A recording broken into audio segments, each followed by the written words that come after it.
voter-approved redistricting referendum, arguing the General Assembly violated the state constitution. You, of course, are a lawyer, and you're the Senate Majority Leader. What's your take on this ruling? Well, I don't agree with it at all. We went through the process we did with the advice of our independent, nonpartisan advisors, the Division of Legislative Services. The definition of election that we relied on is the definition we've used in Virginia for a century. And the Supreme Court, pulled this new definition, basically out of the air and decided that based on using dictionaries and things, they were going to redefine what an election was. And we've started to learn that, there's all kinds of problems it's creating. There's attorneys all across the state right now preparing motions to dismiss criminal cases because our Constitution also says you can't summon anybody to a courthouse when there's an election going on. And that was always interpreted to be 1 day a year, not 90 days a year. Now it's going to cause a lot of chaos. It's really kind of disturbing. You've asked the U.S. Supreme Court to step in. What are the prospects of that happening, that the Supreme Court will side with the Democrats in Virginia?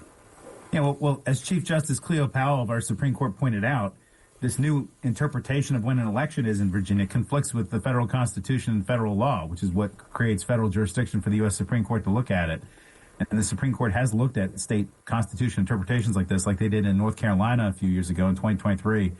I'm given the current ideological makeup of the U.S. Supreme Court, I'm not optimistic that they'll be too inclined to try to do anything about this, but we owe it to our voters to try to ensure that the amendment that they passed, 3 million people voted for this, becomes the law of this state because, the voters voted for this. It was a very anti-democratic decision that they made.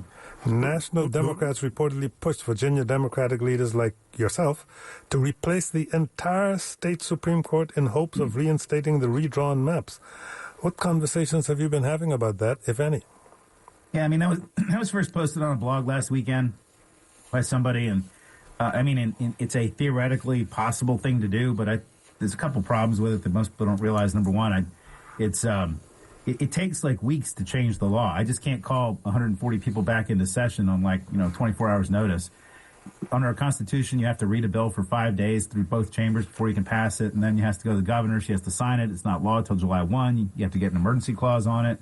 There's all kinds of legislative logistical issues that make it virtually impossible to do that in time to do an election. Voting starts in about 4 weeks, and the Department of Elections told us they need to start uploading these new maps into our computers a couple days ago in order for them to be able to comply with having all the data ready for Election Day. And just beyond all that, throwing out the entire Supreme Court over one decision, even, the people that were in the dissent, like Chief Justice Cleo Powell, who's the first African-American woman to chair our Supreme Court in our 250-year history, I just feel like that's a really significant step to take, and it's not something you've seen in this country, I don't think.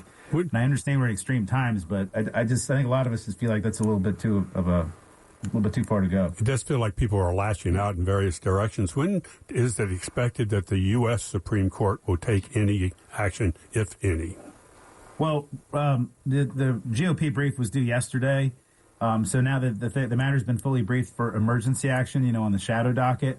So I suspect you'll see an action on that, probably the next, few working days. Beyond that, then there's a whole process of asking the Supreme Court to take certiorari of the case. That takes months. And all right, excuse me. Yeah. Governor Spanberger was reported saying on Wednesday that we're just going to go ahead with the congressional districts as they are for the November elections. Yeah, well, that's because of the computers issues that I talked to you about earlier. I think if the Supreme Court were to come down with a decision like, today, over the weekend, Monday, Tuesday, she might be able to reevaluate that and see if there's a way to, burn the midnight oil to get the thing done. But they previously had indicated in a court filing that May 12th was the drop dead date to get the new stuff uploaded. And the governor has also said that this week that she's concerned that the battle over redistricting could discourage people from voting in the fall. What effect do you think it could have on voter turnout? I don't see that at all. I think a lot of Virginians and a lot of Americans are really upset with the direction of our country right now, and there's a lot of people going to be out to send a message. I don't think it's going to discourage people from voting.